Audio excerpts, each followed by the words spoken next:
बघितलात, hair care आणि skin केअरचे video करणारी ही बाई आज बाथरूम घासते. काय करणार, घर पण स्वच्छ ठेवावं लागतं ना. फक्त स्किन केअर आणि हेअर केअर कडून चालत नाही. आणि फक्त मीच नाही, अभिसुद्धा बाथरूम घासतोय बरं का. कारण बघा ना, हाताने कपडे धुतले की असं साबणाचं पाणी, डाग आणि घाण सगळी बाथरूममध्येच जमा होते. हळूहळू टाईल्स काळवंटात, कोपऱ्यांमध्ये घाण साचते आणि वॉश बेसिनची चमकही निघून जाते. पण माझ्याकडे याचाही एक उपाय आहे. हे आहे क्लिनिक्सचं बाथरूम क्लीनर. जसं मी माझ्या स्किन केअर आणि हेअर केअरसाठी चांगले प्रोडक्ट निवडते, तसं मी बाथरूम आणि टॉयलेट स्वच्छ ठेवण्यासाठी चांगलेच प्रोडक्ट यूज करते. मी हे बाथरूम क्लीनर टाईल्सवरती, कोपऱ्यांमध्ये आणि वॉश बेसिंगवर अप्लाय केलं. त्यानंतर थोडंसं घासल्यावर तुम्ही बिफोर आणि आफ्टरमधला फरक बघू शकता. टाईल्सची चमक परत आली आणि वॉश बेसिंगही खूप स्वच्छ दिसायला लागलं. आणि टॉयलेटसाठी सुद्धा माझ्याकडे याच ब्रँडचा अजून एक प्रोडक्ट आहे, ते म्हणजे क्लिनिक्सचं टॉयलेट क्लीनर.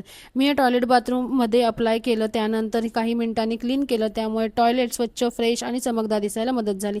खरंच बिफोर आणि आफ्टरमधला फरक तुम्ही बघू शकता. म्हणून तुम्हाला या प्रोडक्टची लिंक हवी असेल तर नक्की कमेंट करा. थँक्यू.